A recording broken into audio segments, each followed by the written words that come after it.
สบายดีเนาะมื้อนี้ข้าพเจ้าเนาะดรสลาตามองประธานบริษัทเลิฟเอทีเคนะจะมาบอกเคล็ดลับ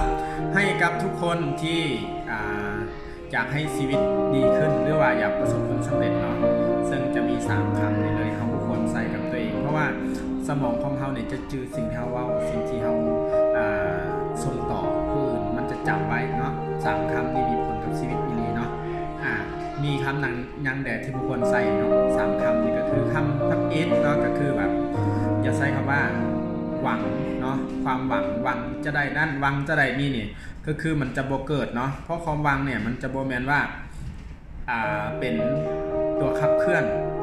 เนาะอย่างเช่นสมมุติว่าเราเปิดบริษัทใดบริษัทหนึ่งโดยที่เราหวังว่าอนาคตจะมีลูกค้านั้นมานี่มาโดยที่วิธีการเขาคิดโดยบ่ถูกต้องเนี่ยมันก็จะบ่มาฉะนั้นวันนี้คือมันต้องเกิดจากการกระทำที่ถูกต้องจริงๆฮอดเป้าหมายเนาะอันนี้คือข้อที่1ข้อที่2คำว่าข้อที่2คือบ่ใส่คำว่าเป็นไปบ่ได้บ่มีความสามารถบ่สามารถเฮ็ดได้อันนี้คือบ่ต้องใส่เนาะทุกอย่างในโลกนี้เป็นไปได้หมดและก็เฮ็ดได้อีกนะอยู่ที่ว่าคนที่จะมาสอนเราเนี่ยเขาเฮ็ดได้บ่ในสิ่งที่เราอยากจะเป็นเนาะฉะนั้นมันก็มีทุกสิ่งทุกอย่างคนเฮ็ดได้แต่บางคนเฮ็ดบ่ได้เพราะหยังเขาคิดว่าเขาเฮ็ดบ่ได้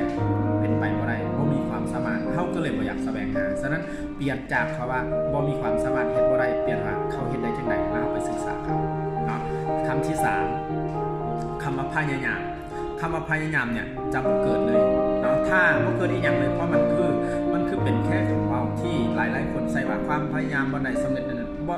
ความสำเร็จอยู่บ่นั้นที่จริงมันบ่ถูกเพราะว่าความพยายามมันบ่ได้เกิดมีการกระทำยกตัวอย่างมือข้าพเจ้าเนี่ยจับกันอยู่แล้วถ้าข้าพเจ้าบอกว่าพยายามยกมือให้มันออกจากกันพยายามซื่อๆเนี่ยโดยที่บ่เกิดเลยบ่เกิดการกระทำนะมันก็ฉะนั้นวันนี้ข้าพเจ้าเรามีแค่ยกกับบ่ยกฉะนั้นการพยายามเท่ากับว่าบ่เฮ็ดเนาะฉะนั้นถ้าผู้ใดที่อยากประสบผลสำเร็จ3อย่างนี้อย่าให้มีกับตัวเองมีในทฤษฎีในคำเว้าแต่อย่ามาใส่ในชีวิตตัวเองเพราะว่ามันบ่เกิดอีหยังฉะนั้นผู้ใดที่อยากประสบผลสำเร็จลองเปลี่ยนเนาะอย่าให้มี3 คำสำหรับวันนี้สบายดีถ้าผู้ใดมักถ้าคลิปนี้ดีเดี๋ยวติดตามต่อไปเนาะสบาย